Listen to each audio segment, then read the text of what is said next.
हे friends, welcome back. आज से हम लोग बैलेंस शीट को कैसे इंटरप्रेट करते हैं उसका एक सीरीज स्टार्ट कर रहे हैं।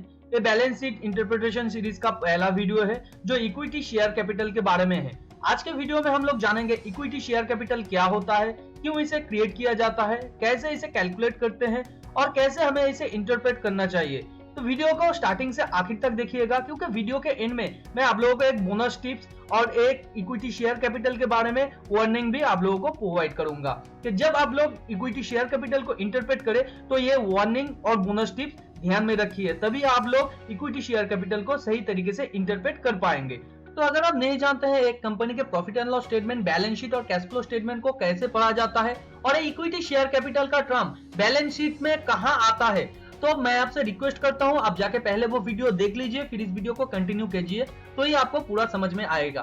तो चलिए सीखते हैं एक साथ।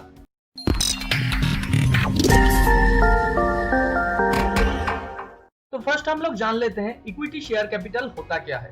एक कंपनी के अंदर जितना एसेट है उस एसेट का कुछ ओनरशिप शेयर्स की फॉर्म में प्रीडिफाइंड किसी अमाउंट पर किसी और इन्वेस्टर को बेच देता है, और वो एसेट शेयर्स की फॉर्म में किसी एक जगह लिखा हुआ होता है कि उसका प्रीडिफाइंड अमाउंट कितना है, और उस ओनरशिप को बेचने से जो पैसा कंपनी को मिलता है उसे हम लोग इक्विटी शेयर कैपिटल कहते हैं। तो अभी हम लोग जान लेते हैं इक्विटी शेयर कैपिटल को क्यों क्रिएट किया जाता है।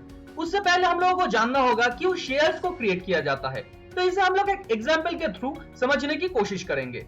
मान लीजिए मैंने एक नया वेंचर यानी एक नया कंपनी स्टार्ट किया है और मेरे साथ और भी 3 पार्टनर्स हैं। तो हम 4 लोगों ने एक वेंचर स्टार्ट किया है और each and everyone 25% को होल्ड कर रहे हैं, और ऐसे ही 1 साल तक बिजनेस चलता है और अभी बिजनेस में टोटल जो एसेट है वो 1 लाख का हो गया है। तो अभी एक पार्टनर बोल रहा है कि मैं इस बिजनेस से एग्जिट करना चाहता हूं, मुझे मेरा हिस्सा दे दिया जाए। तो अभी अगर मैं बिजनेस से उस बंदे को जो एग्जिट करना चाहता है उसे अपना हिस्सा दे दूं तो मुझे उसको 25% बिजनेस का एसेट देना पड़ेगा। इससे बिजनेस को बहुत ज्यादा नुकसान हो सकता है, जैसे कि बिजनेस का कोई इंफ्रास्ट्रक्चर बेचना पड़ सकता है, कस्टमर किसी और बिजनेस को बेचना पड़ सकता है, या जो बिजनेस में डिस्ट्रीब्यूशन चैनल वगैरह है वो भी हम लोगों को बेचना पड़ सकता है। अगर ऐसा नहीं होता है तो पूरे बिजनेस को हो सकता है बंद भी करना पड़े, क्योंकि अगर वो 25% लेके निकल जाए तो बाकी 75% में हो सकता है कंपनी ठीक तरीके से नहीं चले और ऑलरेडी बिल्ड किया हुआ जो इंफ्रास्ट्रक्चर है, जो डिस्ट्रीब्यूशन चैनल है, जो कस्टमर बेस है,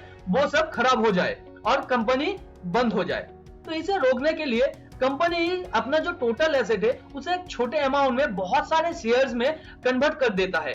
फॉर एग्जाम्पल, अगर हमारे कंपनी में 1 लाख का एसेट है तो अगर उसका फेस वैल्यू यानी पार वैल्यू हम लोग 10 रुपीज कर देते हैं तो 1 lakh divided by 10 equal to हो जाता है 10,000 शेयर्स। तो यहां से शेयर्स का कॉन्सेप्ट बिल्ड होता है। तो अभी 10,000 शेयर्स अगर हम लोग 4 लोगों में बांट दे तो each and everyone को 2,500 करके शेयर्स मिलेगा। तो अभी अगर वो बंदा जो निकलना चाहता है वो निकलना चाहे तो अपना 2,500 शेयर्स किसी और को बेच सकता है कि मैं इस बिजनेस से निकल जाना चाहता हूं, आप एक काम कीजिए, मेरा ये 2,500 शेयर्स है यानी 25% का शेयर है मेरे कंपनी में, आप इस 2,500 शेयर्स को खरीद लीजिए और मुझे मेरा पैसा दे दीजिए, आप बिजनेस का ओनर बन जाइए। तो यहाँ पे बिजनेस को कोई फर्क नहीं पड़ता है कि कोई पैसा लेके निकल गया है या कोई नया आ गया है, यहाँ पे बिजनेस स्मूथ जैसा चल रहा था वैसा ही चलेगा। तो इस वजह से शेयर्स का कॉन्सेप्ट क्रिएट होता है, और कंपनी में जितना शेयर है उस शेयर में से एक शेयर का जितना पार वैल्यू यानी जितना फेस वैल्यू होगा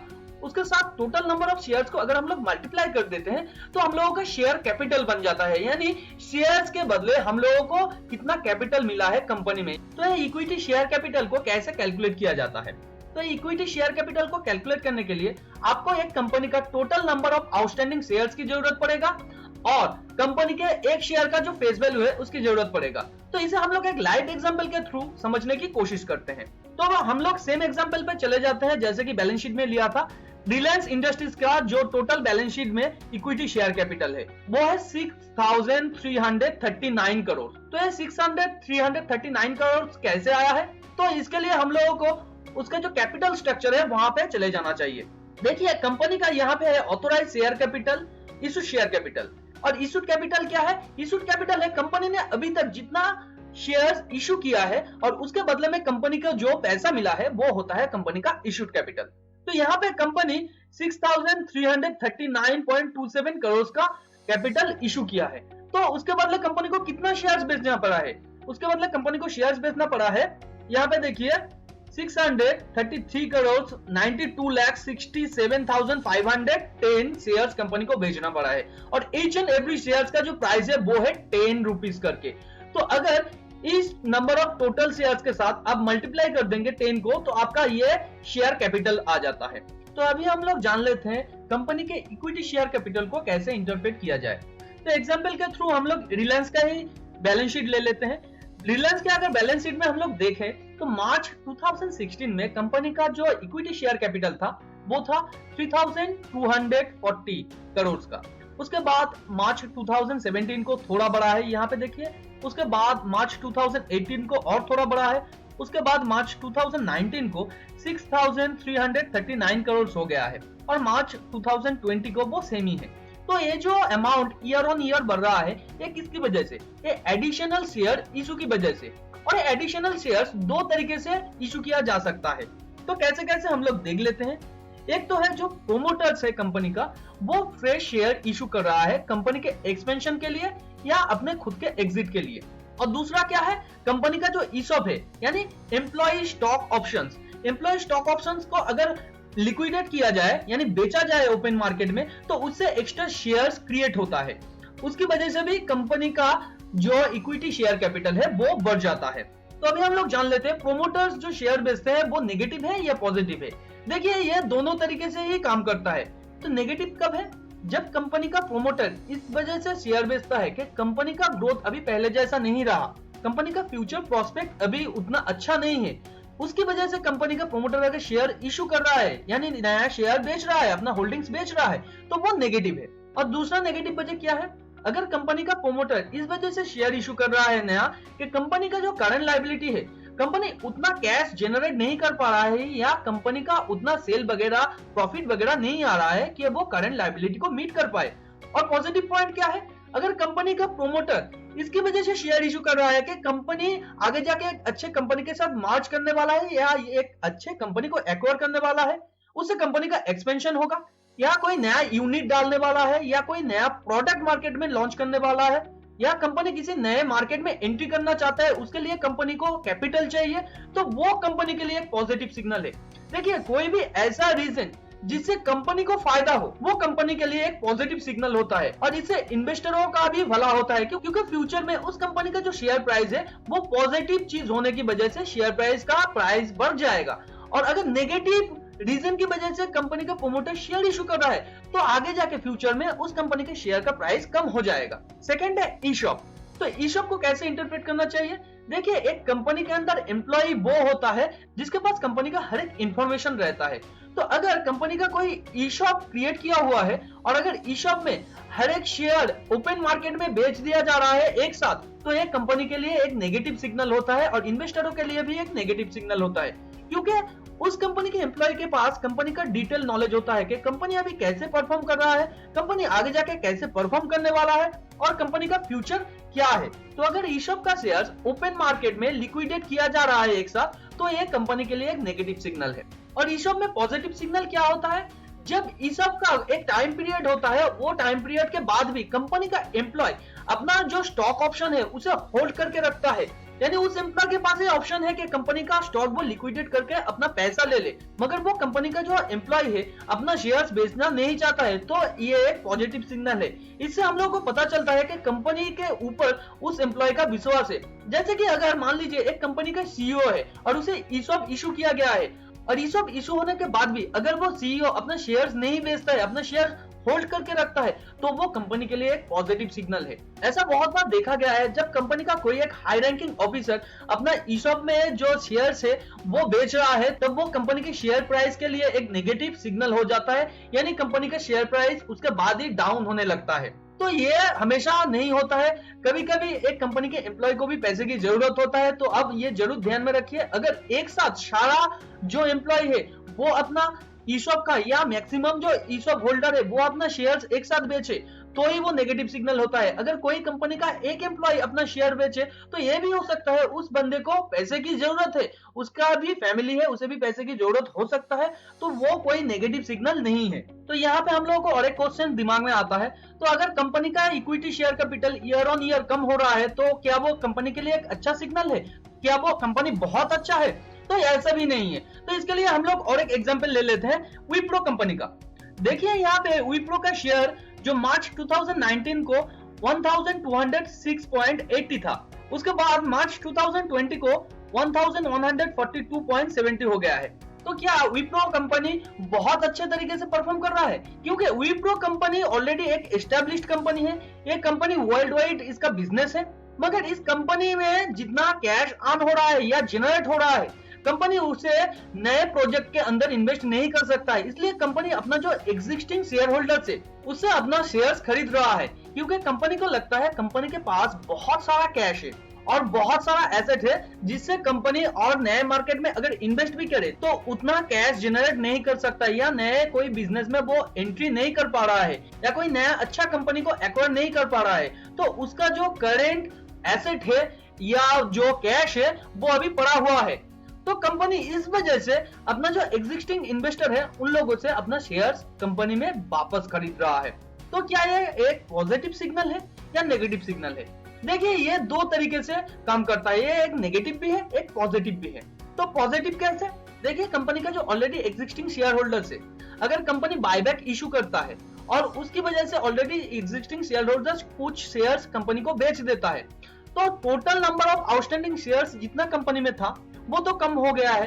तो इस वजह से जिन लोगों ने उस बायबैक में शेयर को नहीं बेचा था उन लोगों का ईपीएस बढ़ जाएगा, यानी अर्निंग पर शेयर बढ़ जाएगा नेक्स्ट ईयर में, क्योंकि उन्होंने तो अपना शेयर नहीं बेचा और ऑलरेडी मार्केट में जितना शेयर फ्लोट कर रहा था वो कम हो गया है। तो नेक्स्ट ईयर जो अर्निंग होगा वो कम शेयर्स में डिवाइडेड होगा, यानी उन लोगों का ईपीएस बढ़ जाएगा। और नेगेटिव किस वजह से है? कंपनी का शेयर प्राइस जितना था कंपनी उससे प्रीमियम प्राइस में कंपनी का शेयर बायबैक कर रहा है, इससे कंपनी के अंदर जो कैश एसेट था वो कंपनी से बाहर चला जा रहा है, तो इसकी वजह से कंपनी का टोटल एसेट कम हो जाएगा। तो यहाँ पे कंक्लूजन क्या है? एक कंपनी अगर बायबैक कर रहा है अपना शेयर या डिविडेंड पे कर रहा है ज्यादा, और वो नया कोई मार्केट में एंट्री नहीं कर रहा है, नया कोई बिजनेस ओपन नहीं कर रहा है, मगर कंपनी एक अच्छा खासा प्रॉफिट जनरेट कर रहा है हर साल, तो इससे हम लोगों को ये समझ लेना चाहिए कि उस कंपनी का फ्यूचर प्रोस्पेक्ट उतना अच्छा नहीं है, क्योंकि कंपनी ऑलरेडी बहुत ज्यादा एक्सपेंड कर चुका है, या कंपनी का जो एम्प्लॉय है, कंपनी का जो ग्रोथ है वो थक चुका है। तो इसलिए उस कंपनी का जो शेयर प्राइस बढ़ने का पोटेंशियल है वो बहुत ज्यादा नहीं है। तो अभी टाइम है उस बोनस टिप्स का। तो बोनस टिप्स में हम लोग क्या देखेंगे? देखिए एक कंपनी में अगर ईयर ऑन ईयर कोई भी इक्विटी शेयर कैपिटल चेंज नहीं हो रहा है तो क्या वो कंपनी अच्छा है? देखिए इसका भी एक नेगेटिव और एक पॉजिटिव इफेक्ट है। अगर उस कंपनी में फ्यूचर में कोई भी ऐसा कोई शेयर नहीं है जो प्रेफर्ड शेयर हो या कोई भी ईशॉप हो, तो उस कंपनी के लिए ईयर ऑन ईयर अपना शेयर कैपिटल चेंज ना होना एक अच्छा सिग्नल है, क्योंकि फ्यूचर में कोई भी शेयर डाइल्यूट नहीं होगा, क्योंकि उस कंपनी ने अपना कोई भी ईशॉप या कोई भी प्रेफर्ड शेयर या कोई भी बॉन्ड को इशू नहीं किया है, तो कंपनी से कोई भी पैसा बाहर नहीं जाएगा। ऑलरेडी जो एग्जिस्टिंग इन्वेस्टर्स है उन लोगों का ही सारा इक्विटी कैपिटल मिल सकता है, यानी कंपनी का एसेट के ऊपर उन लोगों का ही हक है। मगर अगर कंपनी अपना year on year equity capital change नहीं कर रहा है और वो बहुत सारा प्रेफर्ड स्टॉक, ईशॉप और बॉन्ड ऑलरेडी इशू कर चुका है, तो वो कंपनी के इन्वेस्टर के लिए फ्यूचर में एक नेगेटिव सिग्नल है, क्योंकि जब वो ईशॉप को लिक्विडेट किया जाएगा या वो प्रेफर्ड स्टॉक को कन्वर्ट किया जाएगा, अगर वो कन्वर्टेड शेयर है तो, और अगर वो बॉन्ड को कन्वर्ट किया जाएगा, अगर वो कन्वर्टेड बॉन्ड है तो जब कंपनी का जो शेयर वैल्यू है वो total number of outstanding shares बहुत ज्यादा बढ़ जाएगा। इससे कंपनी के शेयर प्राइस में बहुत ज्यादा इफेक्ट आ सकता है और शेयर प्राइस बहुत ज्यादा गिर भी सकता है। तो ये कंपनी के लिए एक नेगेटिव इफेक्ट क्यों है? क्योंकि total number of outstanding shares की वजह से कंपनी का एक शेयर का जो बुक वैल्यू था वो बुक वैल्यू अभी बहुत सारे शेयर हो जाने की वजह से कम हो जाएगा, यानी बुक वैल्यू यहाँ पे कम हो जाने की वजह से कंपनी का जो शेयर वैल्यू है वो नीचे गिर जाएगा। दूसरा क्या है? कंपनी आगे जो अर्निंग करने वाला है वो नए शेयर्स में डिवाइडेड होगा, यानी जो total number of outstanding shares है वो तो बढ़ गया है, तो जो नया नेट प्रॉफिट होगा वो नए टोटल शेयर्स में डिवाइडेड होगा, तो नेट प्रॉफिट यानी ईपीएस भी कम हो जाएगा। तो इस वजह से जब भी आप लोग किसी भी स्टॉक में इक्विटी शेयर कैपिटल को इंटरप्रेट करें तो तब जरूर चेक कर लीजिए उस कंपनी में क्या कोई इशू किया हुआ है, क्या कोई कन्वर्टेबल डिवेंचर या कोई कन्वर्टेबल शेयर्स या कोई कन्वर्टेबल प्रेफर्ड स्टॉक इशू किया गया है। तो आप उस कंपनी में देखिए फ्यूचर में अगर वो लिक्विडेट होता है या डाइल्यूटेड होता है तो कंपनी के शेयर में कितना ज्यादा इफेक्ट आएगा, या आपके अर्निंग पर शेयर में या बुक वैल्यू में कितना ज्यादा इफेक्ट आ सकता है, वो आप पहले से ही कैलकुलेट करके ही अपना इन्वेस्टमेंट डिसीजन लीजिए। नहीं तो बाद में उस कंपनी के शेयर प्राइस में आपको बहुत बड़ा इफेक्ट दिख सकता है और उस शेयर का मैक्सिमम वैल्यू भी खत्म हो सकता है। तो उम्मीद करते हैं इक्विटी शेयर कैपिटल को कैसे इंटरप्रेट करना चाहिए ये आप लोगों को आ गया होगा। अगर वीडियो में यूज किए गए कोई भी फाइनेंशियल टर्म आप लोगों को बहुत ज्यादा कॉम्प्लिकेटेड लगा हो या कोई भी फाइनेंशियल टर्म आप लोगों को समझ में नहीं आया हो तो नीचे कमेंट में जरूर लिखिए, और ये सीरीज आगे कंटिन्यू करना चाहिए या नहीं उसके बारे में अगर कोई भी राय है तो नीचे कमेंट बॉक्स पे आप जरूर लिखिए। अगर वीडियो को नॉलेजेबल लगा है तो वीडियो को लाइक कीजिए, ऐसे ही नॉलेजेबल वीडियो को अपने फ्रेंड्स एंड फैमिली के साथ शेयर कीजिए। अगर अभी तक चैनल को सब्सक्राइब नहीं किया है तो चैनल को सब्सक्राइब कर दीजिए और बाजू में जो बेल आइकन है उसे भी हिट कर दीजिए ताकि नए वीडियो का नोटिफिकेशन आप लोगों को तुरंत मिल सके। मिलते हैं अगले वीडियो पर, तब तक के लिए खुश रहिए। Thanks for watching and happy investing.